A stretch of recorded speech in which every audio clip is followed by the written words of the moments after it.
Tak,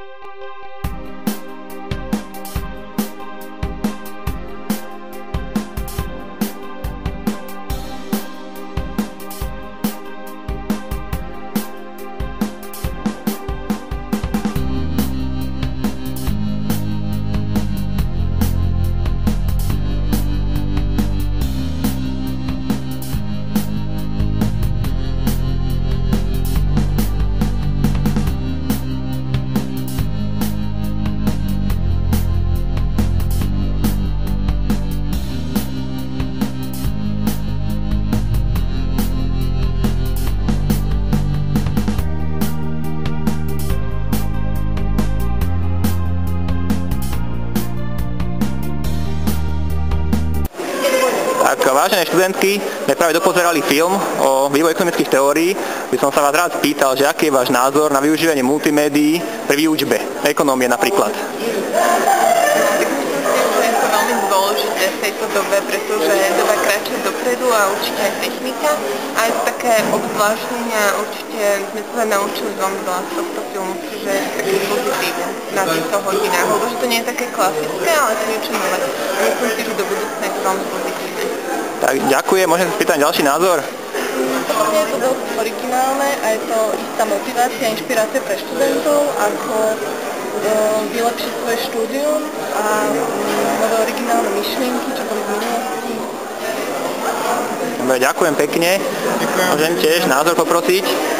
Môj názor, ak by som mohol prezentovať, tak ja by som skorej povedal to, že ja ako malý človek by som uprednostnil takéto niečo, ako čítať nejakú 600-stranovú knihu.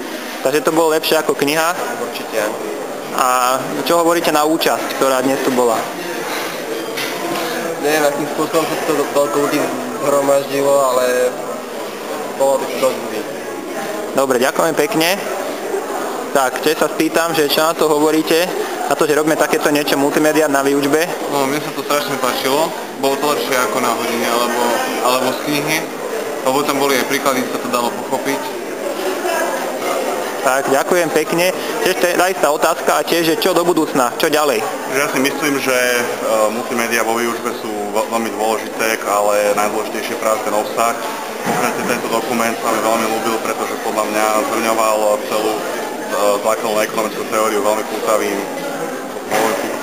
formáte. Bolo veľmi zaujímavé.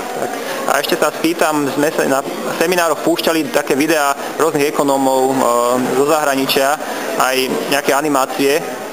Čo si o tom myslíte a ako do budúcna s týmto?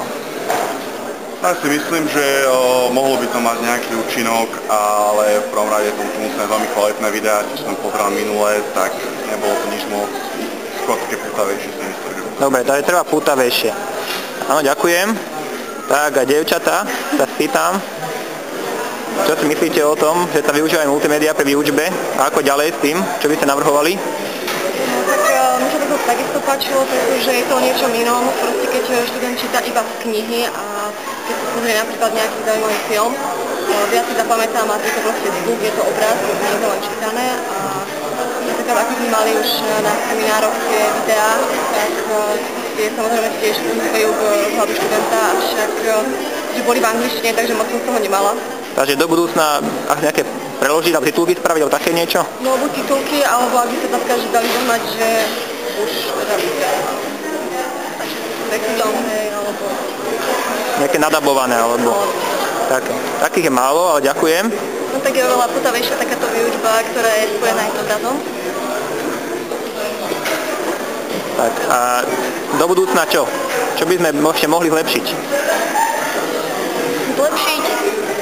No neviem, no tak predovšetkým tie titulky, lebo málo kto rozumie ekonomické angličtine, tej hovorovej, ale myslím si, že je to dosť putavé.